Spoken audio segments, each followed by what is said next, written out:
السلام عليكم ورحمة الله وبركاته. ازيكم حبايبي، عاملين ايه؟ النهارده هنقول على اسرار وتكات رز الاصفر بتاع المطاعم. هنقول ازاي الحبة تطلع مفلفلة، هنقول ازاي نتخلص من حمض الفيتك، هنقول ازاي نشوح البصلة ونحط لها التوابل، ونقول على اسرار ان هي تطلع معاكي صفرة. هنقول على جميع الاسرار والتكات بتاعت المطاعم اللي بيعملوها بافخم الطرق. يلا بينا، خليكي معايا لاخر الفيديو هتستفيدي جدا. يلا بينا نشوف المقادير وطريقه التحضير. اول سر يا حبايبي في الرز الاصفر بتاع المطاعم، ننزل بالبصله زي ما انتم شايفين واقلب، وانزل بشويه ملح صغيرين يساعدوا لي البصله تطلع الماده المسكره اللي داخلها، ووطي النار. توطية النار يا حبايبي هي اللي بتخلي البصلة تطلع المادة المسكرة اللي داخلها بسرعة، ووجود الملح برضه. فاهمني؟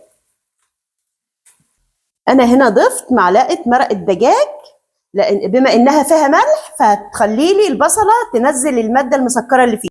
وهنا السر الثاني في التوابل والبهارات، معايا معلقتين كبار كركم، وطالما في الوصفة كركم يبقى لازم معلقة فلفل اسود.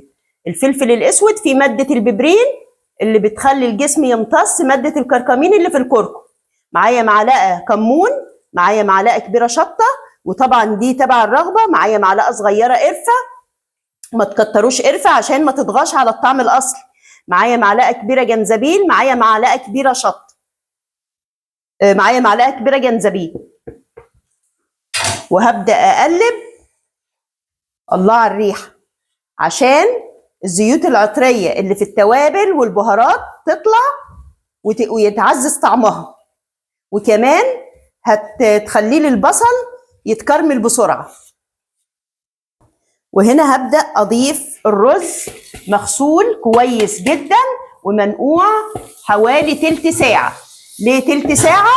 علشان أتخلص من بعض حمض الفيتك. حمض الفيتك ده اللي بيعوق امتصاص المعادن والفيتامينات في أي وصفة تانية، فلازم نتخلص منه، أو على الأقل نتخلص من بعضه. فايدة إن أنا بقلب الرز مع التوابل والمادة الدهنية إني بغلف كل حباية رز علشان ما تنزلش نشاها والرز يعجن معايا. تمام؟ تبعوا الخطوات دي بتفرق يا جماعة. دلوقتي هبدأ أضيف المية، ولازم تكوني غالية المية، لازم تكوني غالية المية. الرز البلدي لكل كوباية رز كوباية مية، لكل كوباية رز كوباية مية. بعد ما حيقت الرز وحطيت له القعد بتاعه هغطي الحلة ونشوف هنقدم الرز ازاي. شايفين الرز يا حبايب قلبي؟ شايفين الفقفقه اللي انتوا شايفينها دي؟ شايفين الفتحات اللي عمال يطلع منها البخار؟ لو قلبت دلوقتي انا هكتم الفتحات دي، فهيستوي من تحت ومش هيستوي من فوق. فاهمني؟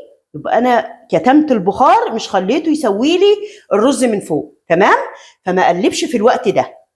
تمام؟ نغطي عليه بقى ونغرف ونشوف هنقدمه ازاي يا حبايبي.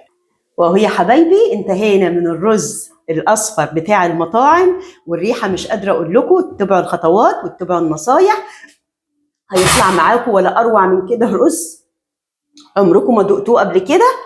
كنت معاكم انا زهره في فيديو جديد من وصفاتنا السهله والسريعه. ما تنسوش تعملوا لي لايك وشير وسبسكرايب، والسلام عليكم ورحمه الله وبركاته.